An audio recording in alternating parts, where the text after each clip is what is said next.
बिस्मिल्लाहिर्रहमानिर्रहीम। अस्सलाम वालेकुम। एक तरफ हुकूमत और सुप्रीम कोर्ट ऑफ पाकिस्तान आमने सामने है। हुकूमत वाज़े तौर पर इलेक्शन करवाने से इनकार कर चुकी है और दूसरी तरफ तहरीक इंसाफ ने टिकट भी जारी कर दिए हैं। मंडी बहाउद्दीन के अंदर मैं इस वक्त मौजूद हूँ, जहां पर नदीम अफजल चंद के भाई गुलरेज अफजल चंद, जिनको तहरीक इंसाफ ने टिकट जारी नहीं किया और एक नून लीगी सपोर्टर को टिकट दिया गया है, तो इस वक्त मलकवाल के अंदर एहतजाज किया जा रहा है, इजहार यकजहती किया जा रहा है। गुलरेज अफजल चंद से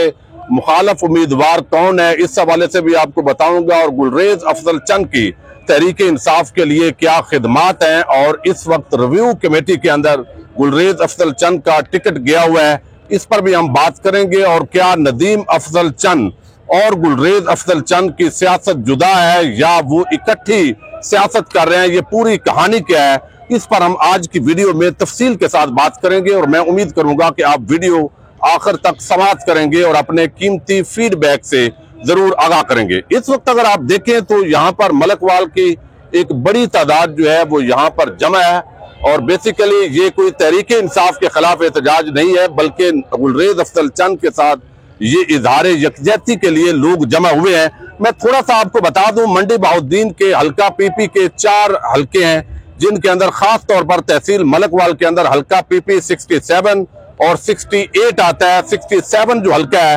वो साजिद अहमद खान भट्टी, जो पहले काफ लीग के पार्लिमानी सेक्रेटरी थे और अब वो चूंकि पीटीआई का हिस्सा हो गया, तो वहां पर उनका जो टिकट है वो कंफर्म हुआ है। लेकिन यहाँ पर जिस शख्सियत का टिकट कंफर्म हुआ है वो कमर खान है, जो बेसिकली नून लीग के सपोर्टर हैं। पिछला जब इलेक्शन 2008-18 का हुआ था, उस दौरान उन्होंने 35,000 वोट हासिल किए थे, और गुलरेज अफजल चंद जो है उन्होंने तकरीबन 68,000 वोट हासिल किए थे। 35,000 वोट उन्होंने किस तरीके से हासिल किए, इस पर तो हम आगे चलकर बात करेंगे। लेकिन इस वक्त जो सबसे ज्यादा बात की जा रही है, चूंकि नदीम अफजल चंद और उनके वालिद हाजी मोहम्मद अफजल चंद वो पुराने यहाँ के सियासी खिलाड़ी हैं, तो उन्होंने तहरीक इंसाफ के अंदर जब शमूलियत अख्तियार की, तो बहुत सारे लोग ये समझते हैं कि चूंकि नदीम अफजल चंद वो तहरीक इंसाफ को छोड़ चुके हैं, तो इसलिए गुलरेज अफजल चंद का टिकट नहीं बनता। जबकि मैंने जब यहां से कंफर्म किया तो पता ये चला कि गुलरेज अफजल चंद और नजर मोहम्मद गोंदल, जो हल्का NA-80 के पीटीआई के उम्मीदवार थे और 2018 का इलेक्शन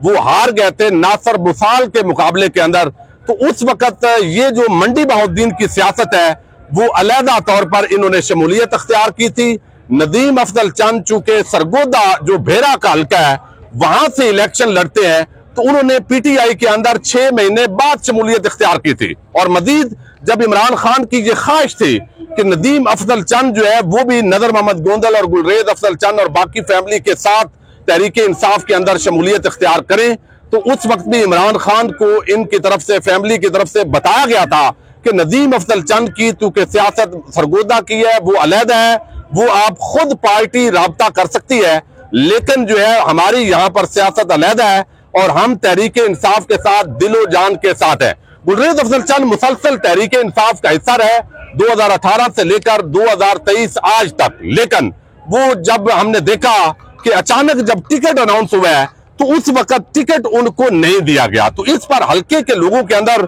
एक बड़ा गम गुस्सा था। और फिर जो मुतबादल जिस शख्स को टिकट दिया गया उसने 35,000 वोट कैसे हासिल किया, वो उसका एक बुनियादी तौर पर यहाँ नासर बुसाल हैं जो नून लीग के जो MNA हैं, और उसके साथ ही चूंकि इमदादुल्लाह बुसाल जो इस वक्त चीफ सेक्रेटरी है खैबर पख्तूनख्वा के, वो उनके भाई भी हैं, तो उन्होंने यहां पर डबल गेम की। डबल गेम इस तरीके से की कि जो चेयरमैन थे यूनियन काउंसिल्स के, वो उनको मुख्तलिफ हिस्सों के अंदर तकसीम किया। जो नून लीग के उम्मीदवार थे महफूज शाह मशदी, उनको साथ देने के बजाय उन्होंने कमर खान को सपोर्ट किया। कमर खान का चाय का एक ब्रांड है, और इस वक्त ये जो सूरत हाल है वो चूंकि जो जिली तंजीम है उन्होंने बाकायदा तौर पर रिव्यू फाइल किया है। जो हाजी इम्तियाज अहमद साहब हैं उन्होंने कि हम चाहते हैं कि गुलरेज अफजल चंद जो है उनको ये टिकट दिया जाए, चूंकि पुराना जब भी जरूरत पड़ी है, और उस बुनियाद पर उन्होंने वोट भी दिया। तहरीक इंसाफ की वो यहाँ पर पहचान भी बन चुके हैं, लेकिन इसके बावजूद जो है वो उनको सपोर्ट नहीं किया गया। अब जब कहा गया कि चूंकि नदीम अफजल चंद पार्टी को छोड़ चुके हैं, तो इनका ये दावा है फैमिली का कि चूंकि जैसे असद उमर है, उनके भाई मोहम्मद ज़ुबैर है, उनकी पार्टी अलहदा है, मिफ्ता इस्माइल है, इमरान इस्माइल है, उनकी पार्टीज भी अलहदा है। तो यहां पर भी पार्टीज अलहदा होने के अंदर कोई फर्क नहीं पड़ता, क्योंकि आज तक तहरीक इंसाफ को हमेशा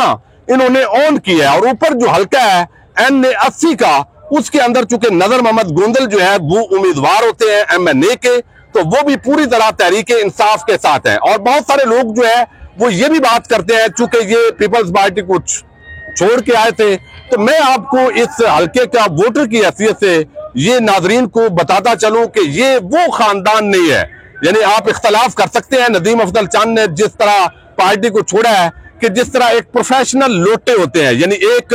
जो दुरानिये के अंदर एक पार्टी से टिकट लिया, आगे हमने देखा कि सूरज इधर से जो है वो तलू हो रहा है तो दूसरी पार्टी में चले गए, अगले इलेक्शन के अंदर दूसरे तरफ चले गए। तो नजर मोहम्मद गोंदल दिली नादम थे परवेज मुशर्रफ के दौर के अंदर, और शाह महमूद कुरैशी भी मुल्तान से उस वक्त दिली नादम थे। परवेज मुशर्रफ और एस्टेब्लिशमेंट का बड़ा जोर था और बड़ा दबाव था, इसके बावजूद भी उन्होंने पीपल्स पार्टी को नहीं छोड़ा था। लेकिन 2018 के अंदर जब से उन्होंने पहली पार्टी तब्दील की है और तहरीक इंसाफ के अंदर आए हैं, सबसे ज्यादा जो लोगों का गिला है वो ये है कि आप एक ऐसे शख्स को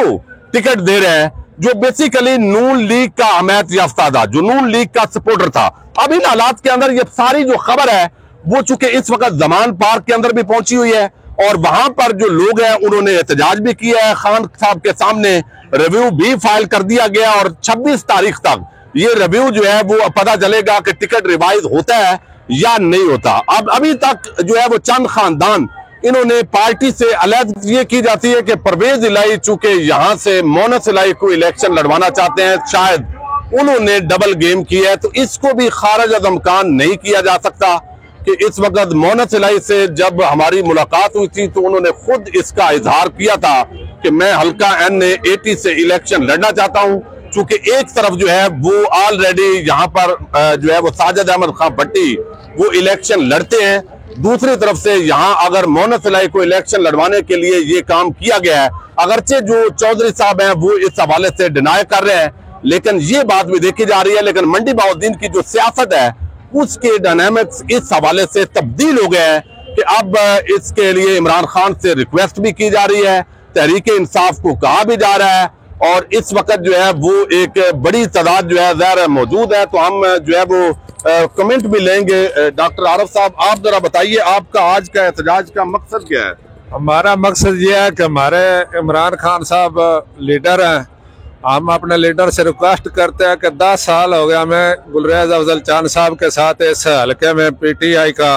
वर्क करते हुए, हमारे जितने वर्कर हैं उनका जो है ना हार्ट मतलब सख्त टेंशन में है कि हम ऐसे बंदे को टिकट मिल गया जो नून लीग का सपोर्टर है, नासिर विशाल का जाती बंदा, अभी भी हमारी इतला के मुताबिक उसने नून लीग का टिकट अप्लाई किया हुआ है, क्योंकि वो अभी इशू नहीं हुआ। अगर वो पहले नून लीग टिकट देती तो उसका टिकट पहले उधर से कंफर्म होना था। तो इसलिए मैं PTI रुकन सिटी का सदर भी हूँ, इसलिए मैं रिक्वेस्ट करता हूँ कि अपने लीडर से कि हमारा जो है ना इधर जो वर्क है ना वो सारा जाया हो जाएगा अगर गुलरेज साहब को टिकट नहीं मिले। जी, ये मुतालबा आप सुन चुके हैं। इसी तरह ये तमाम लोग बड़ी तादाद जो है इस रोड के सामने भी और इधर उधर बहुत बड़ी तादाद में इज़हार यकजहती के लिए पहुंचे हैं, लेकिन उनका ये कहना है कि नदीम अफजल चंद के साथ गुलरेज अफजल चंद और बाकियों को नत्थे करना ये ज्यादती होगी। इजाजत दीजिएगा, अल्लाह हाफिज।